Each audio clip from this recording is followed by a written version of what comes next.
د غزې وروستۍ شپه.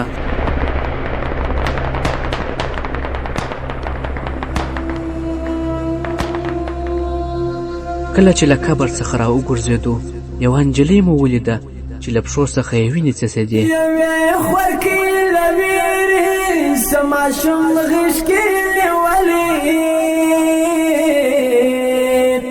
پر سر یې پاڅېدلې لو پټه وه په غذا کې، غیرت زما او ستا تله پرته وه په غذا. 12مه برخه.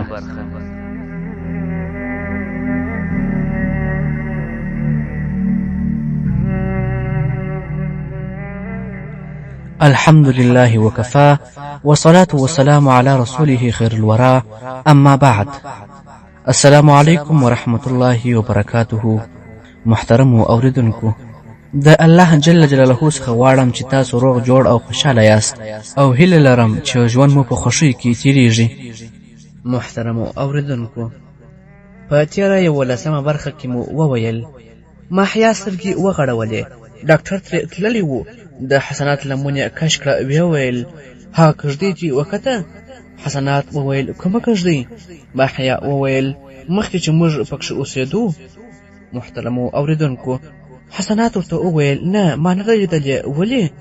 ماحیا وویل تر اوسه چا له فرحانه په پټو پټونو کې نه ده وړې. یو ورځ یې زما سره لوبه کوله، په ټول کور کې مې ولټاوه، پیدا مې نه کړ. د ډوډۍ وخت سو، مور مې کوڅې ته ورپسې ووته، هلته هم نه و. مور ته مې وویل چې پلار ته زنګ ووهه. شبه بلا نه وه تېره سوې چې د المارۍ دړه خلاصه سوه، فرحان ترې راووتی، سترګې مې رډې راوختې، په داسې ځای کې پټېدی چې هېڅ چا شک نه کاوه.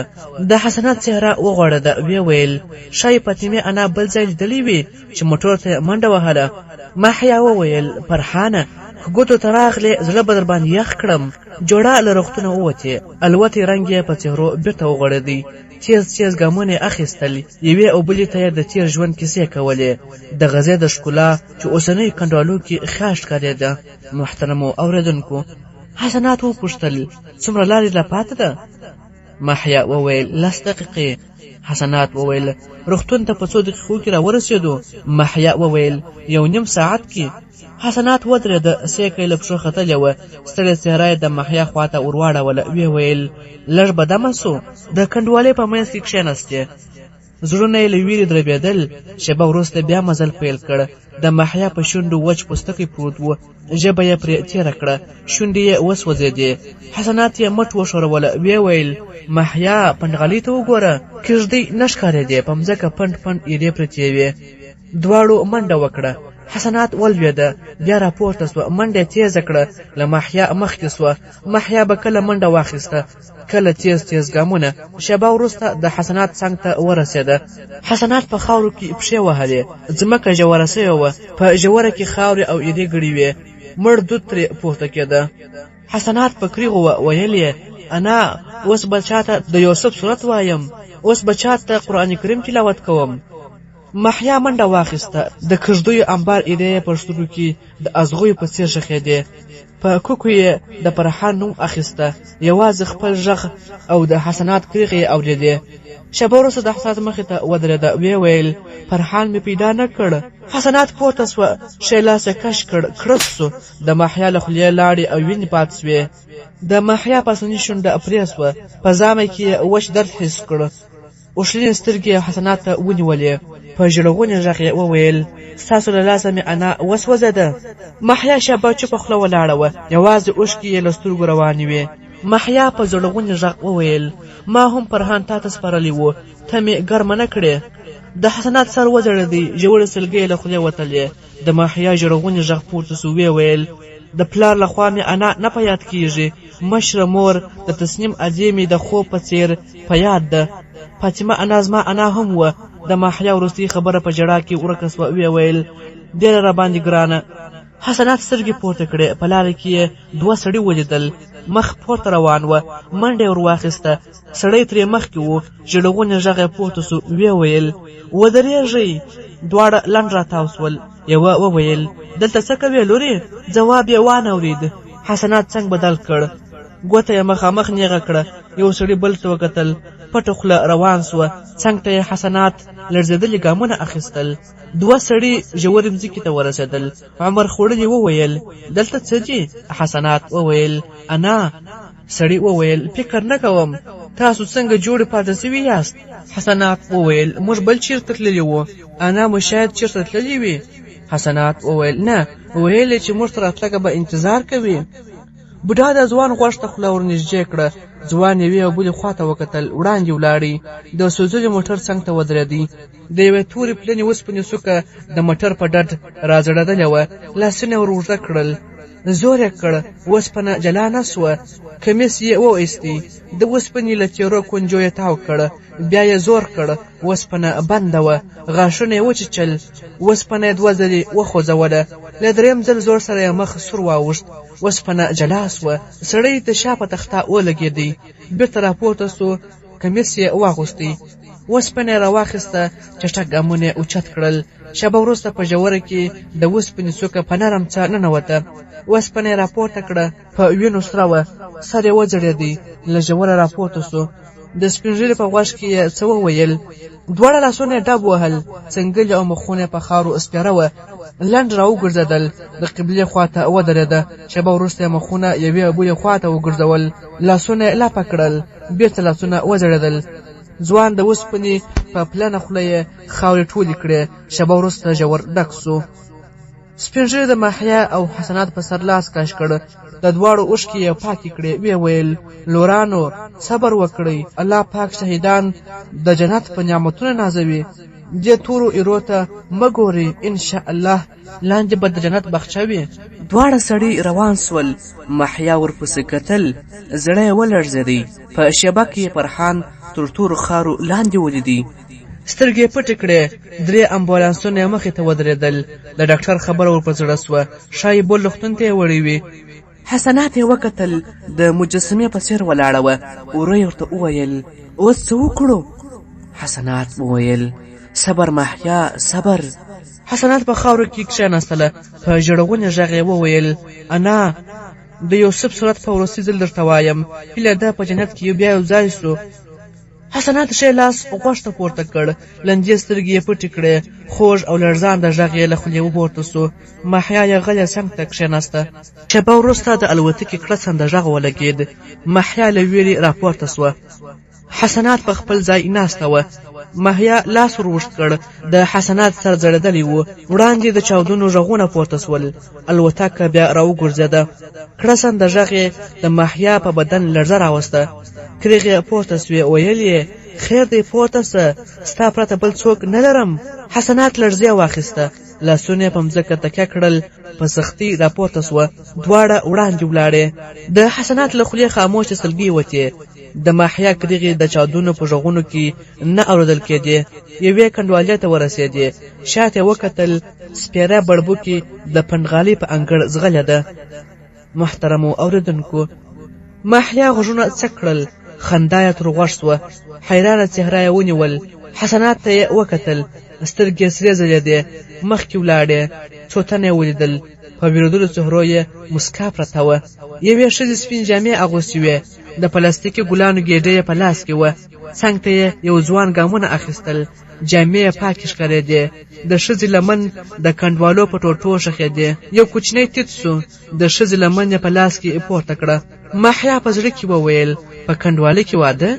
سترګې یې په یوه ښځه ولګېدې، غوری یې په لاس کې و، د کیک له ټوټو ډک ښکارېدی.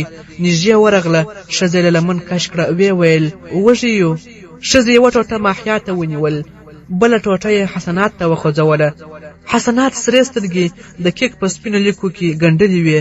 ښځې بیا ځلې ټوټه ورته ونیول. حسنات مړې ګوتې ور اوږدې کړې. ښځې غږ وکړ اوبه. یو سړی مخکې راغلی، پلاستیکي ګیلاسونه یې په لاس کې ول. 2 یې د بشکې خولې ته ونیول، له رڼو اوبو ډک سول. ماحیا ګیلاس په سر واړاوه. حسنات خپل ګیلاس ورته ونیوی. ماحیا لستوڼي په خوله تیر کړ، ویې ویل ته یې وچښه. حسنات وویل زړه ته مې نه کېږي. ماحیا وویل د انا لپاره یې وچښه. حسنات ګیلاس خولې ته یووړ، اوبه یې په وچه مرۍ ننوتې. وچ درد یې حس کړ، ګیلاس ترې ولوېدی، اوبه په ډبرو تشې سوې. دواړو په زوم او ناوې پسې کتل. شېبه وروسته له کنډوالې واوښتل. ماحیا د حسنات لاس نیولی و، سر یې وځړېد. د فاطمې کیسه ورته په زړه سوه. مینه او مهرباني وکړه، د ژوند سوړ ژمی به مو ګرم سي. ماحیا لنډه راتاو سوه، د حسنات مخې ته ودرېده. ویې ویل خیر دی، غېږه راکړه، زړه مې چې وي. د حسنات سترګې راډکې سوې، لړزانده لاسونه یې له ماحیا راتاو کړل. زنه یې د ماحیا په سپېره ټیکري کښېښوده. په غریو کې ویې ویل وبخښه ماحیا، وبخښه محترمو اورېدونکو. د ودانیو لویو ټیټې تورې ښکارېدې. سپین کفنونه د کټونو په سر لمر ته ځلېدل. خلکو کاږه واږه ګامونه اخیستل. د ماحیا زړه ولړزېد. لا یې خبره نه وه کړې چې حسنات وویل مه وېرېږه، لویان دي. دواړه وړاندې ولاړې. د کوچنیانو غږ پورته سو. د ټوټو په جوړ سوي توپ یې فوټبال کاوه. تر څنګ یې 4 جنازې تېرې سوې. هلکانو هم هغسې په توپ پسې منډې وهلې. لمر د اسمان له نیمایي لمنې اوښتی و. ماحیا او حسنات واړه واړه ګامونه اخیستل. سیکه یې له زړونو ختلې وه، چوپه خوله روانې وې. د له کارغانو په یوه کنډوالې کې توره حلقه جوړه کړې وه، ټونګې یې وهلې. د ماحیا زړه ولړزېده. په یوه کارغه یې سترګې ولګېدې. تور سر یې راپورته کړ. د مشوکو منځ ته یې د غوښې ټوټه سیخه کړه. ګردې سترګې یې ویرونکې ښکارېدې. حسنات ډبره راواخیسته، د کارغانو خواته یې خوشې کړل. کارغانو وزرې ورپولې. د رالوېدلو دیوالونو په سر کښېنستل. کاغ کاغ یې انګازې کولې. ماحیا او حسنات غلي ګامونه واخیستل. له ویرې لړزې اخیستې وې. 2 ګامه وړاندې ولاړې. بېرته یې شاته وکتل. کارغان په همهغه ځای ورټول وه. حسنات سپېره لاس اوږد کړ. په مخ لوېدلي وریښتان یې بېرته تر ټیکري لاندې کړل. ماحیا ته یې وکتل. له رڼو سترګو یې تورې حلقې تاوې وې. د ماحیا لړزانده غږ پورته سو. ویل یې وېرېږم. حسنات وویل مه وېرېږه.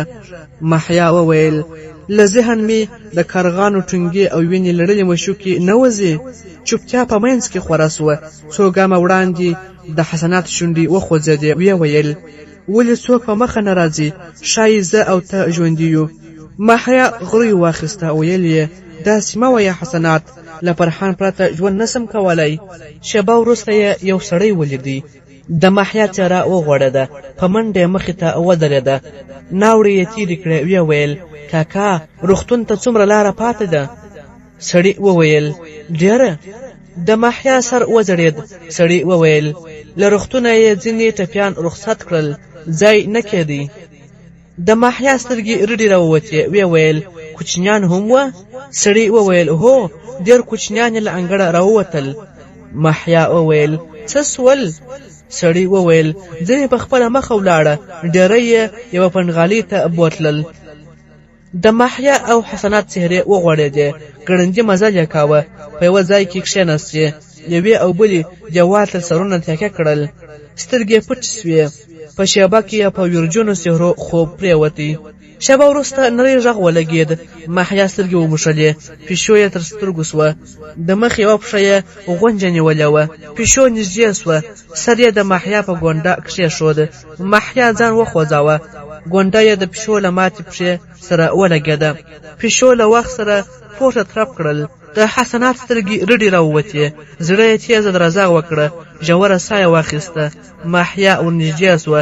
د پیشو په سر یې لاس کش کړ. پیشو غونجه سوه. برک سر یې د ماحیا په پښو وموښی. شېبه سوچونه یوړه. لاس یې وښ کړ. د ټکري د څوکې غوټه یې پزې ته نږدې کړه. د خاورو سوړ بوی یې حس کړ. غوټه یې خلاصې کړې. سپېرې خاورې یې په کڅوړه کې واچولې. زور یې ورکړ. د ټکري څوکه یې پرې کړه. لاس یې وروږد کړ. د پیشو ماته پښه یې ونیول. پیشو غږ وکړ. بل لاس یې د پیشو په سر تېر کړه. شنه ټوټه یې تر پښو ورتاو کړه. پیشو لکۍ هسکه ونیول. درانه ګامونه یې واخیستل. شېبه وروسته تېزه تله. د تورو رالوېدلو دیوالو په منځ کې ورکه سوه. د 12مې برخې پای.